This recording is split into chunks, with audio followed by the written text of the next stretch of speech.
Anne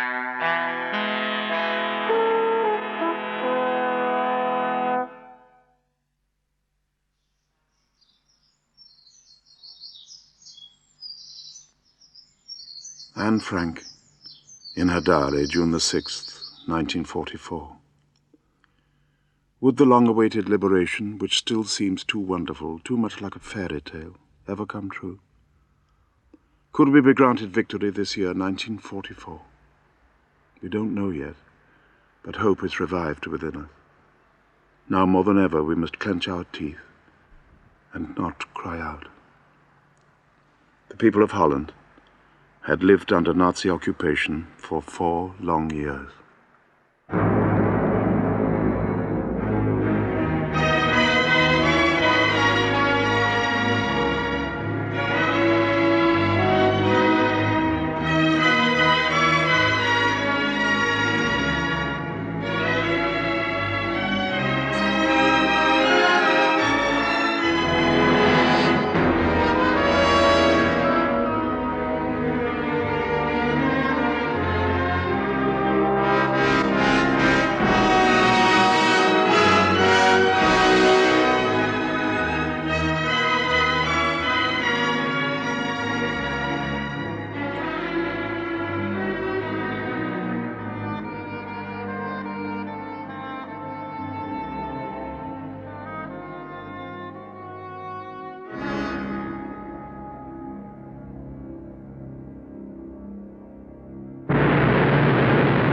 On May the 10th, 1940, without a declaration of war, Germany struck against neutral Holland.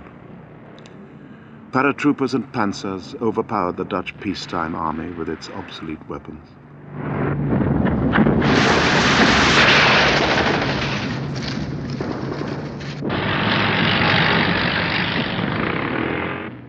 Using Holland's excellent roads, Hitler's columns raced across the flat countryside before the Allies could come to the rescue. At lunchtime, on May the 14th, 50 Heinkels attacked the port of Rotterdam. In 15 minutes, they started fires which destroyed the city center and struck terror into the population. Rotterdam capitulated, and only a few hours later, Holland decided to surrender to save other cities from a similar fate. That night, as Rotterdam blazed, the Dutch people were leaderless. The Queen, with her cabinet, had escaped to Britain to carry on the government in exile. Faced with the prospect of Nazi rule, more than 300 Dutchmen, mainly Jews, preferred to commit suicide. People were stunned, bewildered, fearful. Wij zijn, u moet zich goed indenken. You see, Holland hadn't been involved in a war since Napoleon. Niet in oorlog geweest was. We were completely stunned and psychologically broken. Psychisch kapot. We read what Hitler said. And as to the Jews, I had a firm belief in what he prophesied. I actually believe that, yes. He would do away with us. Yes, I believe that. We were not so very alarmed. We didn't believe all the things that he did know. My brother, Eddie, the oldest one, came to our house, and in the days the war started, and he said, come with me let us try to escape. And I remember that my mother said, escape. Why? I must wait for the man who brings the laundry. What would you want me to escape from? Maybe they were the enemy to us, but really true. I mean, they didn't saw us as an enemy on that moment, at least. You see, because we are just hotel employers, and so long we not bother them, they accept everything, you see. Like the doorman opened the door for anybody, like he do today, and like he done years before. I mean, and the bellboys did the things they had to do. The porter did the things he has to do. Anybody, I mean, from the highest till the smallest did his job, what he did. Germany imposed a new administration headed by a Reich commissioner personally responsible to Hitler and empowered to rule by decree. The new supreme ruler of Holland was Dr. Arthur Seyss-Inquart, a Viennese lawyer. He had helped organize Austria's absorption by Germany in 1938. In the ancient Hall of Knights at The Hague, he addressed German officials. The 12 most senior Dutch civil servants were also present. Von Ihnen, Herr Generalfalkgrafen, auf mich über. Und wenn auch die toten Kämpfe unserer Wehrmacht in der niederländischen Erde liegen, so beherrscht unsere Herzen keine Feindschaft. He tried to reassure the Dutch by declaring that Nazi ideology would not be imposed. Germany had no imperialistic designs on Holland.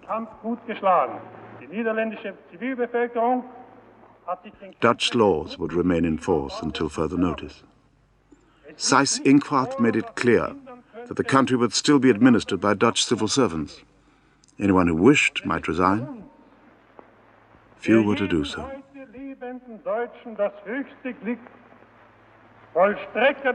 He called for cooperation between two Germanic peoples of the same blood.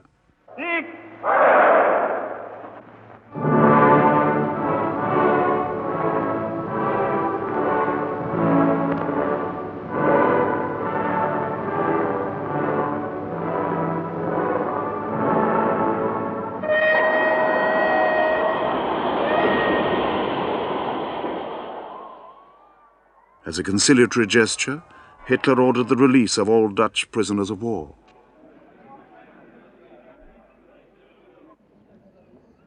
People started to relax.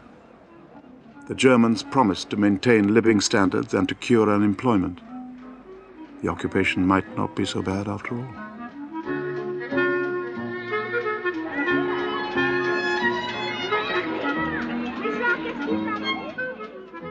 The Reich Commissioner Seyss-Inquart himself saw off a trainload of children on a free holiday to his native Austria.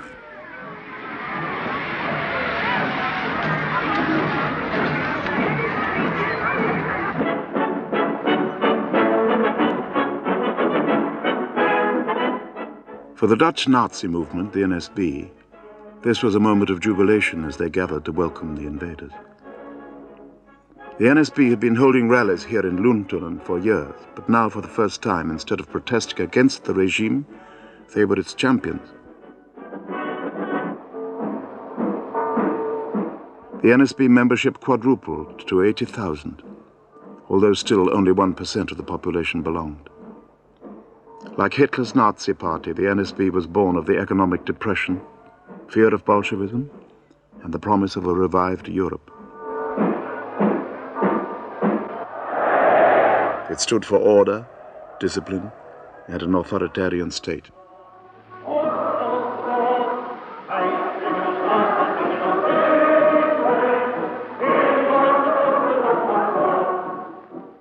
Patriotic in their fashion, the Dutch Nazis extolled ancient traditions, glorified the fatherland, and promised national self-respect.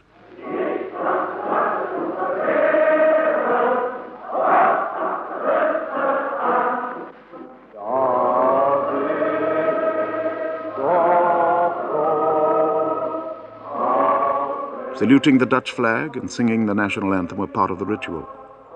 All references to the royal family, the House of Orange, were, however, omitted.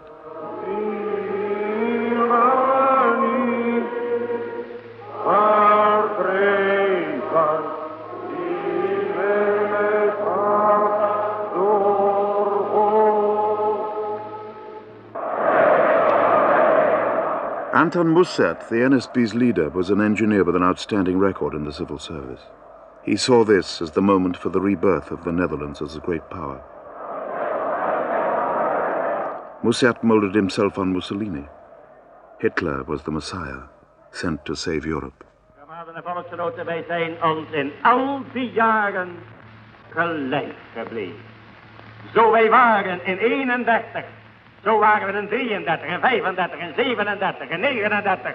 Zo zijn wij nu nog en zo zullen wij blijven. Wij blijven onszelf gelijk met onze liefde voor volk en vaderland.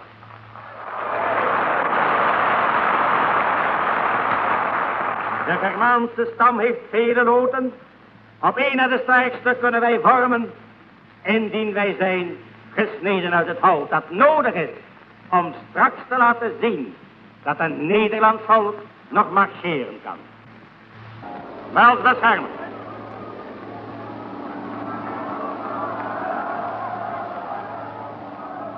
A German bomber flew low over the crowd in salute. It was just 6 weeks since the Luftwaffe had spread fire and death in Rotterdam.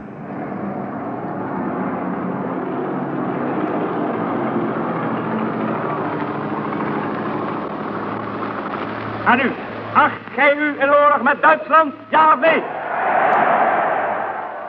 Mooi, tweede vraag. Acht gij uw bondgenoot van Engeland, ja of nee?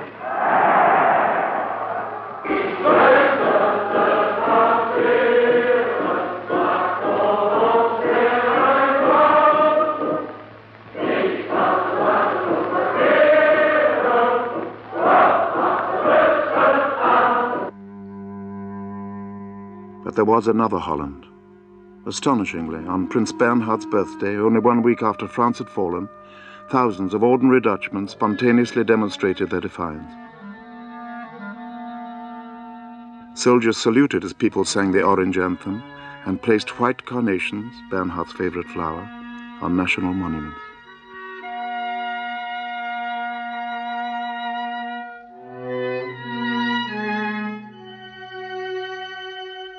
Some saw no point in open opposition.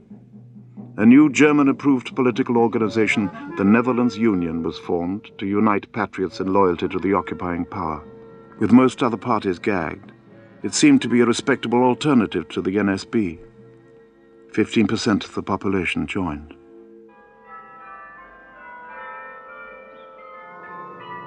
Holland was a religious country. Despite Hitler's claim to be the savior of the Christian West, the churches were hostile to Nazism because it placed man above God. In some churches, Dutch Nazis were denied communion.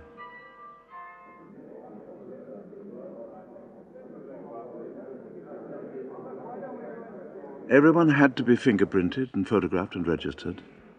The Dutch government had left instructions for civil servants to stay at their posts as long as they thought it was in the best interests of the people. Now they were systematically issuing identity cards to the entire population. The Germans introduced a racial questionnaire. Heel kort na de bezetting kwamen er 2 SD... Very shortly after the occupation, 2 men from the German security police came to me and asked, "Are there any Jews in your municipality?" I told them it was true. There are no Jews in my municipality.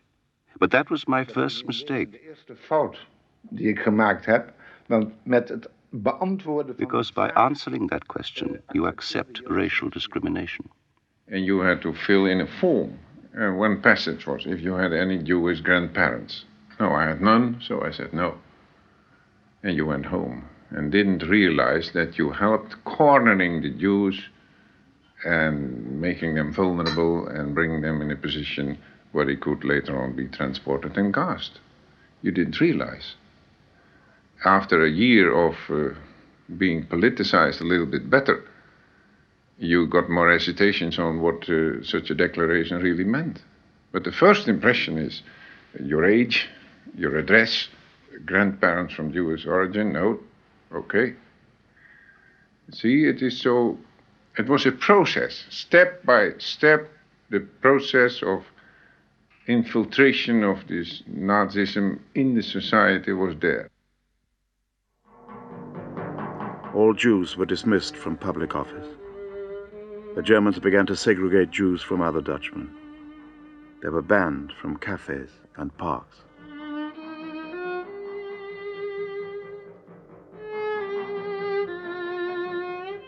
In Amsterdam, black-shirted NSB men marched into a working-class area, pulled Jews out of pubs and beat them up in the streets.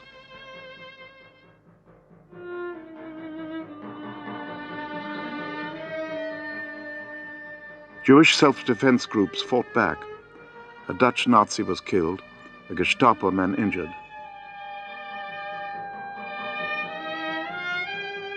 As a reprisal, the Germans snatched 400 young Jews at random off the street, beat them up, and sent them off to Mauthausen, already known to be a death camp.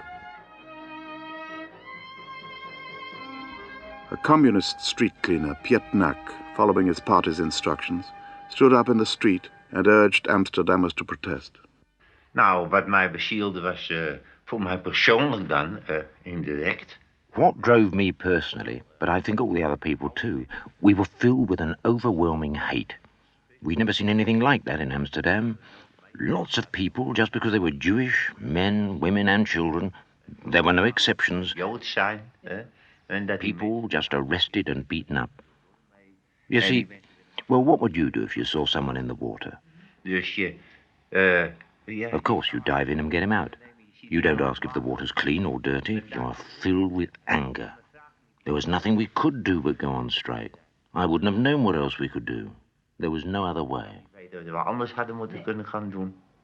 Er was niks anders. Dat er duizenden zich in een gesloten kolonne door de straten in het centrum van Amsterdam voortbewegen. Thousands in a tightly packed column marched through the streets in the center of Amsterdam, while the Germans circled round them in tanks. Typische is dat die demonstranten... Of course, the demonstrators weren't armed. Yet they found a weapon in marching and singing. So they marched along the Rozengracht, singing the Internationale. En de tweede dag van de The second day of the strike, we held a meeting at the cleansing department. de reiniging op de Bilderdijkkade, omdat de directeur die wilde... The boss there wanted us to start work again in the afternoon of the second day, but we had already decided we would only go back on the third day. Een ander waar ik soms nog mee vergaderd had, we beginnen pas die derde dag. The trams, which had signalled the start of the strike, signalled its end.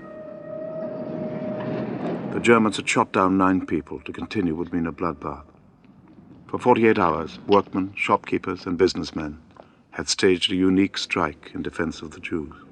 Dat de Joodse mensen in Amsterdam zich echt in de steek gelaten. My personal opinion is, put yourself in the place of the Jewish people of Amsterdam. Die staking, er zelfs veel Joden zijn geweest, of veel kan je niet zeggen. They felt they'd been deserted, left on their own. But because of this strike, there must have been many Jews. Well, you can't really say many, but if you ask if it did any good, I say this. If just one Jew in the gas chamber felt that the workers of Amsterdam had not deserted him, then it wasn't for nothing. Faced with such bold opposition, the Germans now abandoned what was left of conciliation. The mayors of 3 towns who had been lenient with strikers were replaced by Dutch Nazis. NSB leaders, though not allowed to form a government, were installed in positions of power. The head of the Netherlands Bank was Rost van Tonningen. My husband joined the NSB in 1936. He was very interested in the work of Hitler, what he was doing in Germany. In Holland, the situation was quite different from Germany. We have big poorness here in Holland. We have no buildings. 3/4 of the people, for the population, has no work, and they have bad clothes. So it was really not a very good situation in Holland. Before I joined the NSB, I was in the youth movement. The only difference between the NSB and the youth movement was that it was not a political movement. The Jeugdstorm was to bring the children who came from poor parents together to give them an ideal to work in a teamwork for another person. Of course, we looked to the youth movement in Germany. It was quite different because a German has a German character and a Dutchman has a Dutch character. So we chose in the movement of the NSB because we saw the ideal, we saw the danger of the Bolshevism, and our thinking was to work there and to make them a big movement, to try to help Europe as a big united Europe from several kinds of countries who work together. Another Dutch Nazi, Woudenberg, was put in charge of the trade unions. My father, I think, worked and he lived from a religious base without calling it God or some other religion's name. My father was a well-known man, but a hated man. And there was a possibility for me to go to Germany, to this National Socialistic Educating Institute. It was a school like a Eton school or something like that. We wore uniform, and we had the feeling that we were a selected group, better than the others. And you feel happy when you have that feeling. And in a very short time, I was educated in this SS thinking, a great Germanistic empire, and there was no reason for me to think about Holland and the Netherlands and so on. I knew there should be one thing done. This war had to be won. When I had the age, I had to be a soldier to fight so that we could leave behind that little small country and we came to new situations, this great Germanistic empire. Heil die Führer! June 1941. The NSB called for support for Germany's attack on Russia. Mussert urged Dutchmen to unite for Hitler, against Stalin, against Churchill. Voor Hitler, tegen Stalin, tegen Churchill!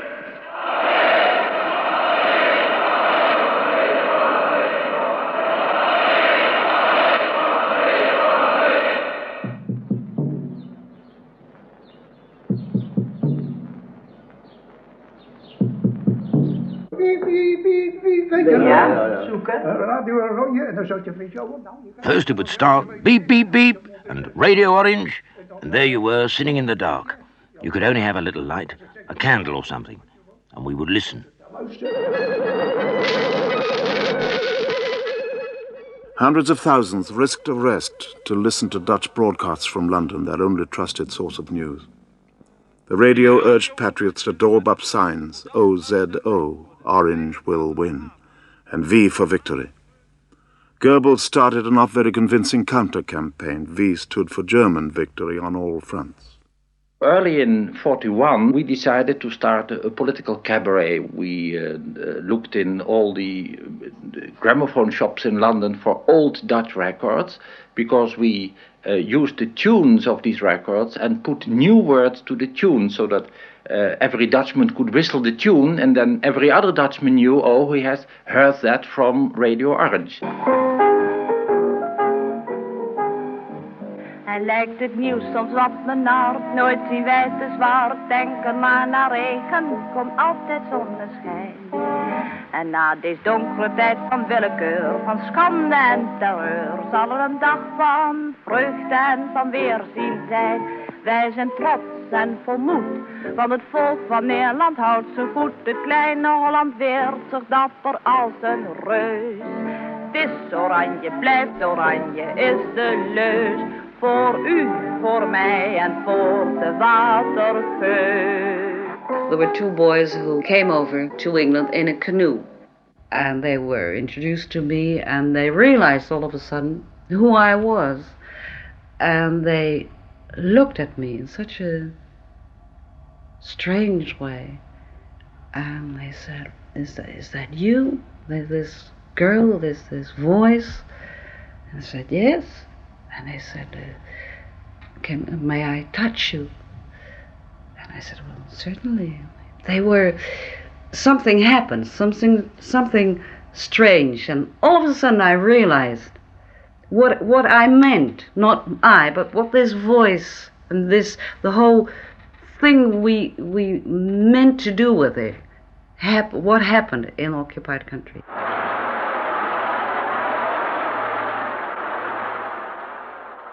On the surface, life in Holland seemed to go on as usual. Under the patronage of Seyss Inquart, Holland's most famous conductor, Willem Mengelberg, still gave dazzling performances with the Concertgebouw Orchestra.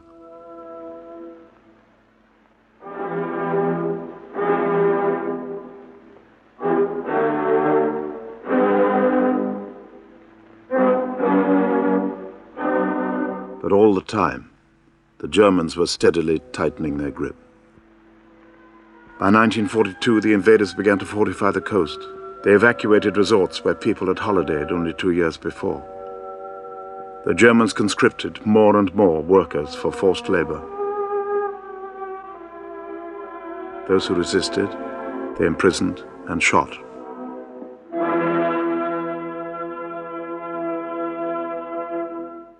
There was no sign of an Allied victory, no sign of when Holland would again be free.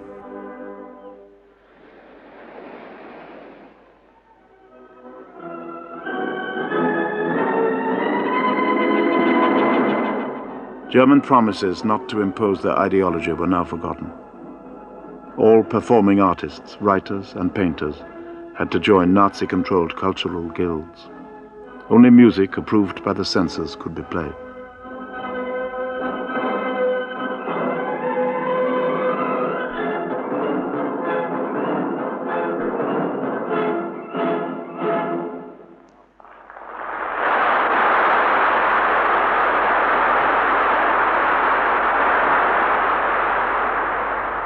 Jewish composers were banned, and players of Jewish origin sacked.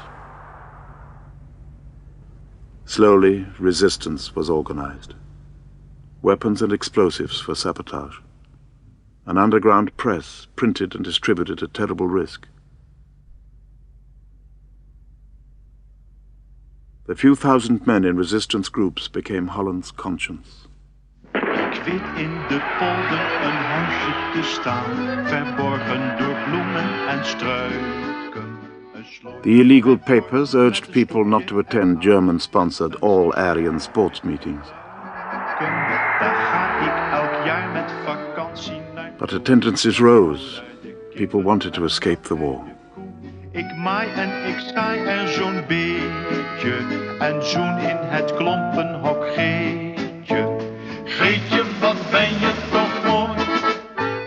The resistance also urged people not to listen to German-controlled radio, which poured out pop songs and propaganda. Popular entertainers like Eddie Christiani walked a tightrope between collaboration and resistance. You must live. So to listen to music, I know it's maybe collaboration, but then the whole Dutch people have collaborated. You couldn't listen to another station than the German station. You see what I mean? And you can say, maybe I don't like the German music. I never listened during the war to music. But if you 1 week are in your own home and it is in absolute silence, you don't hear nothing at all, then in a 1 week moment you put on your radio and you hear music. And you don't care if it's German or Chinese. It's much better than to hear still the bombing or the airplanes or the shouting of the Germans. It was allowed for the Dutch people to sit down, just listen to music, but no dancing.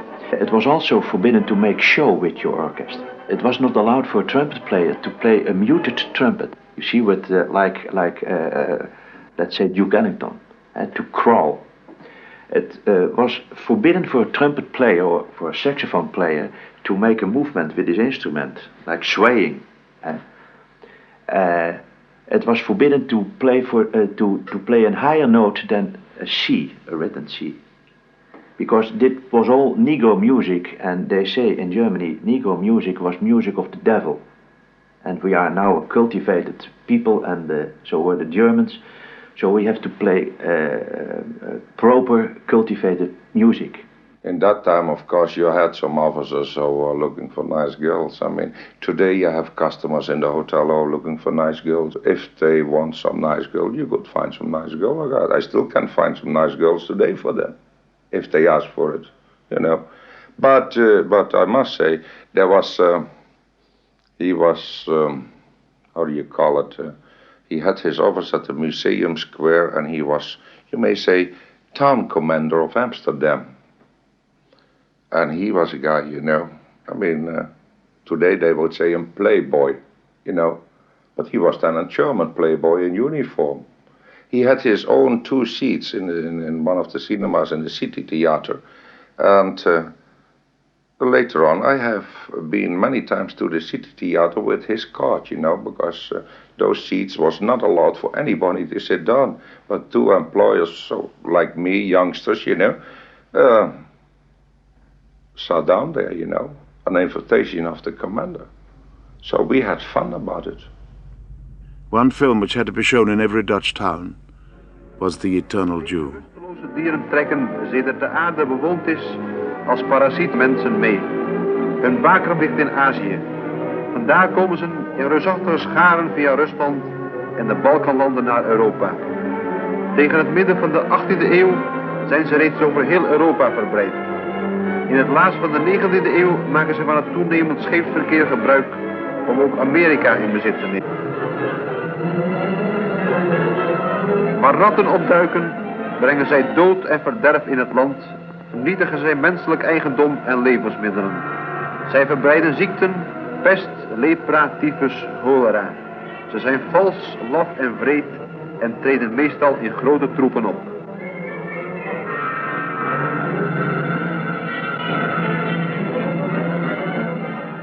Made in Germany, the film was part of the carefully prepared campaign to foster fear and loathing of the Jews.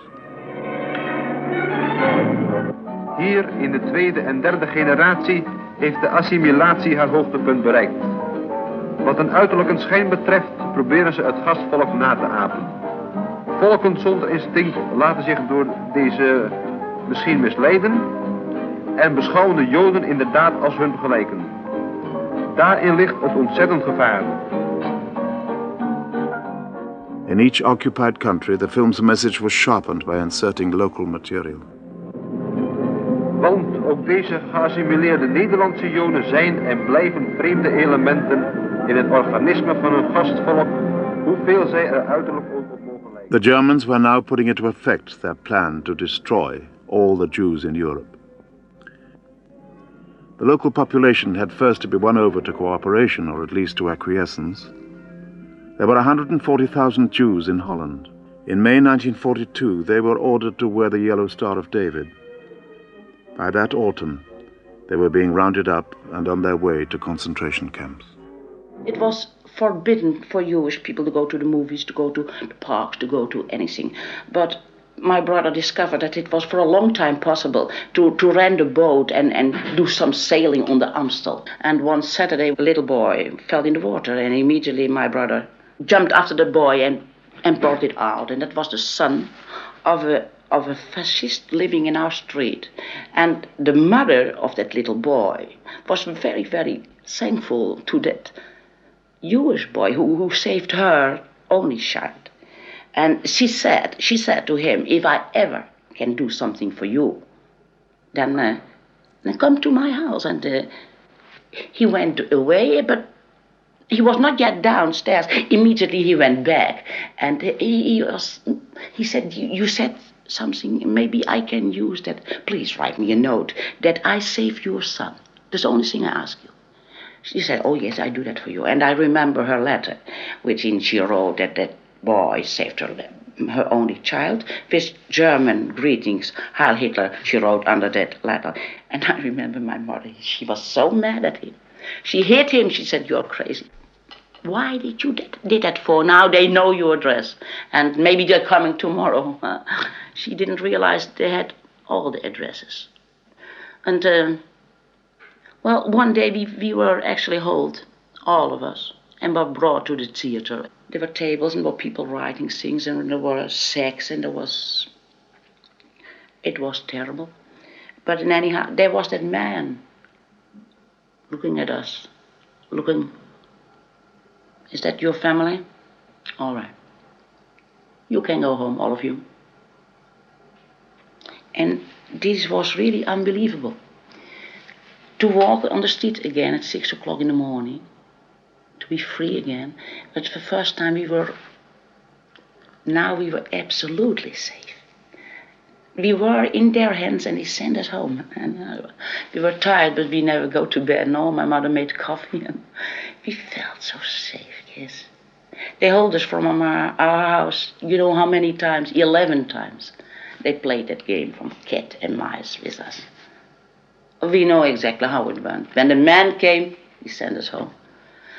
The last time he said it was now long enough. Oh, that game, 10 times, 11 times for only one child. The whole family Koopman must go to Vught now. Loads of Jews in goods wagons arrived at transit camps at Vught and Westerbork.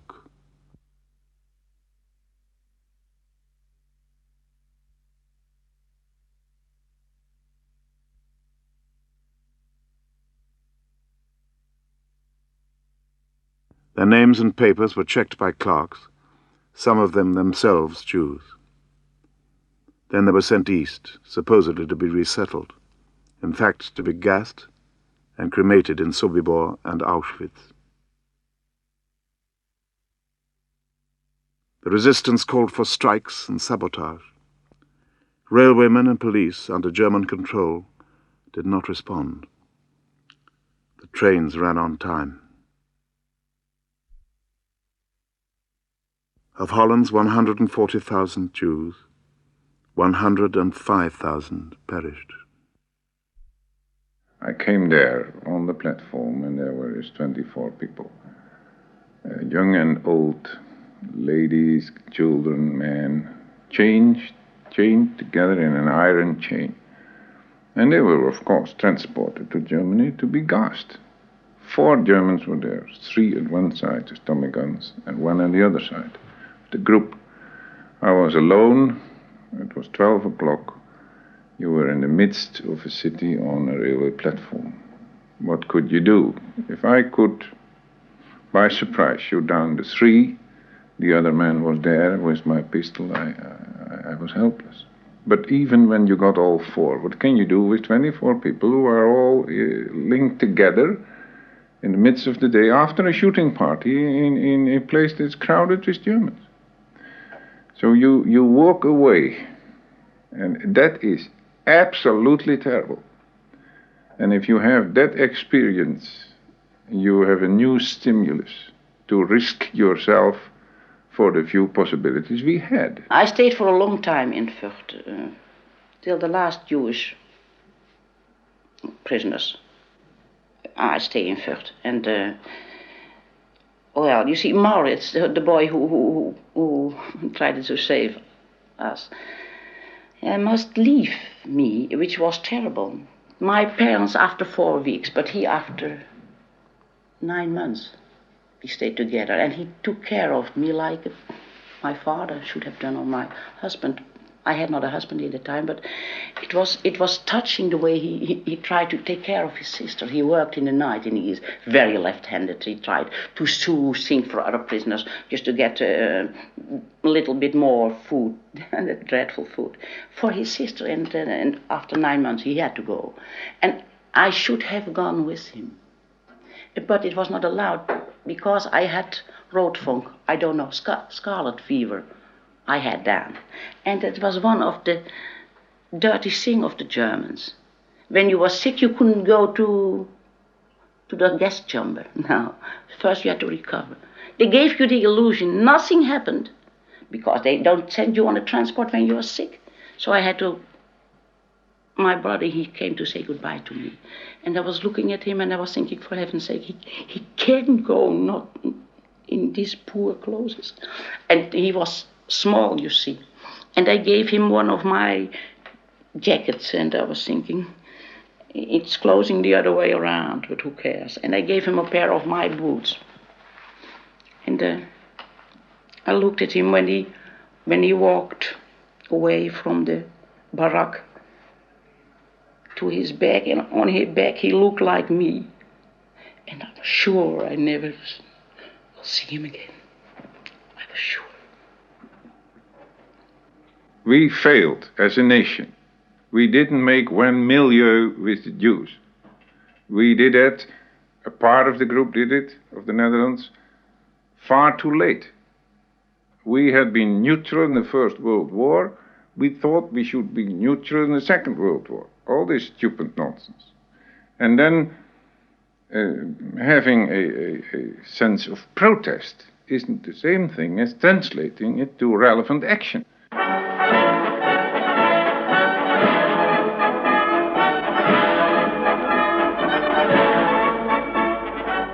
As the war went on, the Germans stepped up appeals for recruits to fight with them in Russia. In all, 25,000 Dutchmen volunteered, in proportion to its size, the biggest contingent from any occupied country. Only half returned.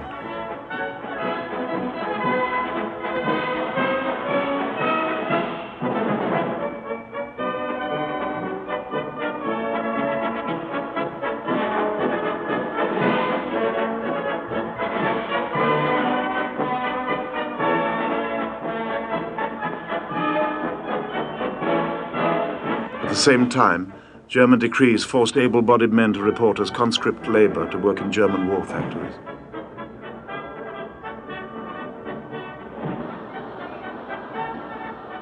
Rather than be separated from their families, tens of thousands now tried to go into hiding. Police spot checks on papers made draft dodging difficult. Another problem was the ration card system administered by Dutch civil servants. One of their tasks was to keep a vigilant lookout for irregularities. This was because the resistance, now bigger and better organized, forged stamps and stole ration books to feed the growing numbers in hiding. We had special organizations providing people with hiding places, and they knew our address.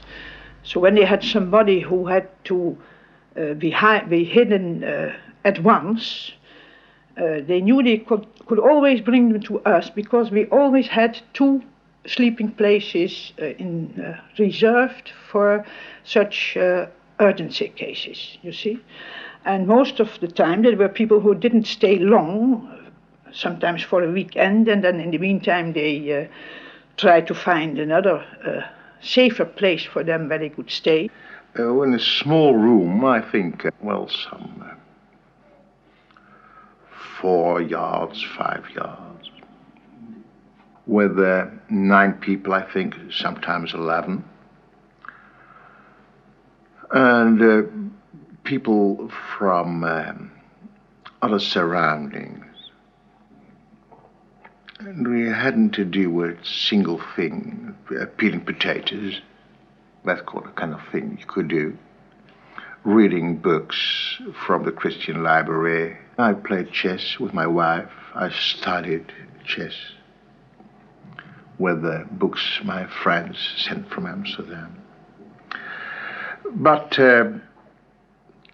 it was horribly like hell itself, as Sartre puts it in Huis Clos.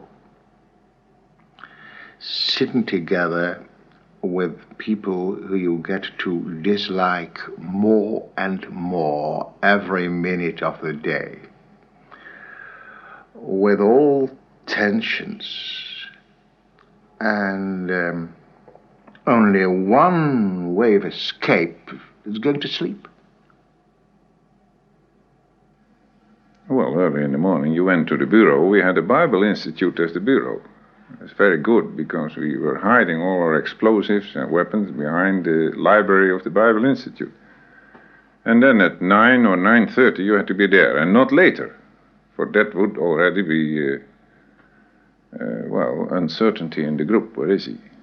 And then we tried to do what was the program of the week.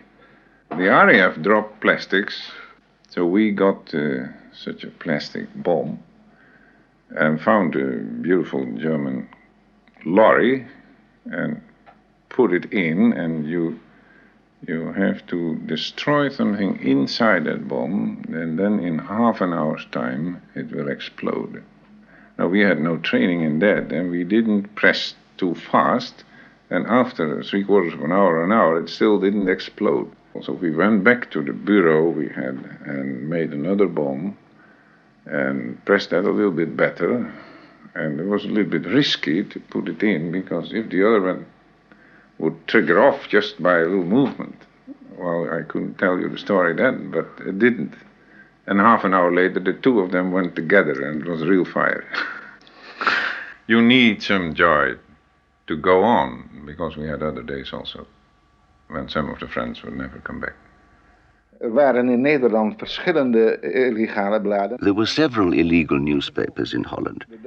En dat lukte ze dan ook wel. Hadden ze 40 mensen. Once the Germans had taken 40 of our people prisoner. They'd been put in Vught concentration camp. En toen hebben ze een van die mensen... They interrogated one of them and then released him and sent him to us with this message. If you close down the paper... This was near the end of the war, probably 1944. If you stop producing your paper, then we won't shoot these people. Dat zal wel in 1944 geweest zijn. Als jullie met die krant staken, dan zullen wij die mensen niet doodschieten. We called a meeting and talked it over very carefully.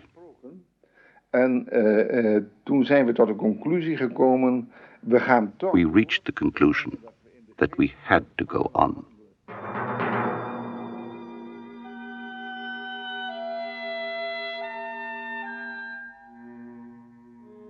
As soon as some of your friends are shot, you take things more serious.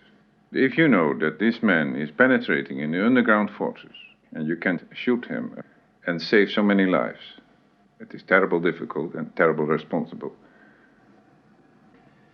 We had the order to kill a couple, a dangerous couple. We were asked to shoot them on the streets. When they crossed the bridge, to shoot them there and run away. But we had a school very near to that place, and there were so many people on the streets that we thought, let us bring them in that school and kill them in the cellar. And as soon as they came in that cellar and the light was on, we saw that the wife was pregnant. And then we couldn't do that. So we arranged, the commander of our group and I, that we should threaten them. And we did so. The man first, and we give him a hell of a time, I promise you, by just threatening. And then his wife also, but in relationship to her situation. And we took the risk of their promises, of stepping out of their practice and waiting till after the war people could do with them what was necessary. Spring 1944. The second front leading to the longed-for liberation. The Germans put up posters warning that Allied invasion would mean death and destruction. Mother, is this the second front Father was always talking about?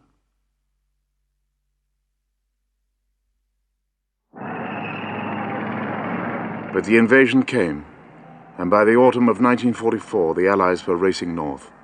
On September the 13th, the first Dutch city, Maastricht, in the extreme south, was liberated. Resistance fighters arrested Nazis and punished women collaborators. But while the southern tip of Holland rejoiced, the rest of the country impatiently waited for their liberation. Days later, their hopes were dashed. The Allies were beaten severely at Arnhem.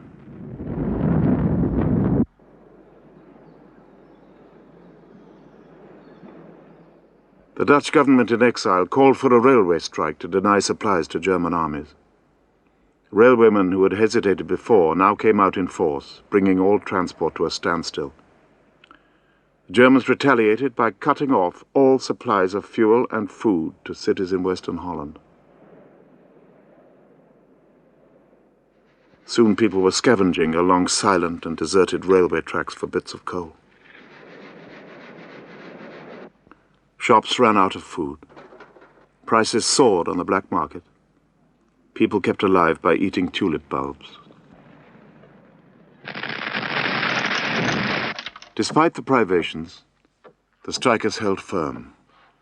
Using forged securities, their wages were repaid by the resistance, which was by now also hiding 300,000 men wanted by the Germans for forced labor. There was no electricity or gas. Houses left vacant by Jews were stripped of wood for use as fuel.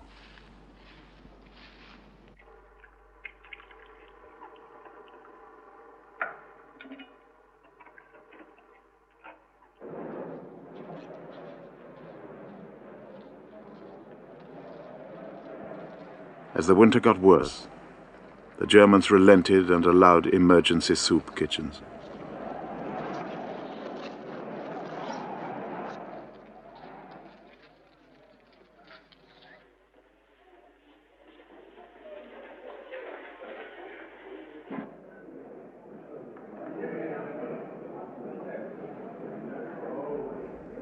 Still, it was clear that many would starve unless Holland was liberated. I did ask my friend Beadle Smith to ask General Eisenhower, could they not start a separate action to liberate the rest of Holland, where we got up to the Maas and then up to Nijmegen, and that was it. And the rest was really in getting in worse and worse trouble this winter. Well, at that time, pretty soon, or more or less simultaneously, the German counterattack came in the Ardennes, which upset almost everything one had hoped for. Hitler now stripped Holland bare. From Rotterdam alone, in 2 days in November 1944, 50,000 able-bodied men were rounded up and removed to Germany.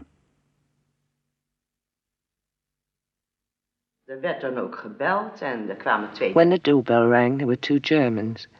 They both came upstairs. One stayed at the top of the stairs, and the other one came into the room. He looked round the room, and the 2 men who were there had to get dressed and go with them. And we, being women, were crying, of course, both of us. One woman with a baby in her arms, and another hanging on a skirt. And I can still remember vividly the one German who was inside the room. He was crying. Tears were streaming down his face, and he said, "I am so terribly sorry that I'm not alone. I'd love to be able to help you, but I can't do anything because there's someone with me and I don't know him." He couldn't do it. He'd have tried very hard to leave those 2 men there because he thought it was terrible. Om die mannen achter te laten. Want hij vond het verschrikkelijk. Hij vond het vreselijk. Ik zeg, dat is echt... That was the first time I'd ever seen a German cry. He really cried. Big tears rolling down his face. Zo liepen de tranen over zijn gezicht.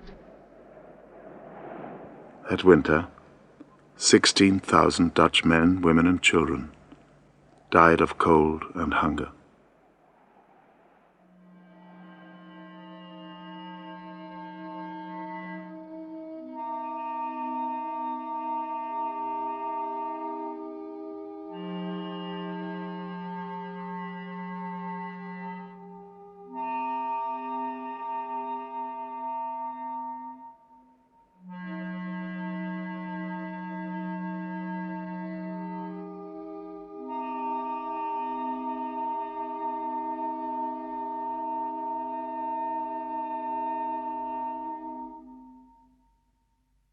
Still, the liberators did not come.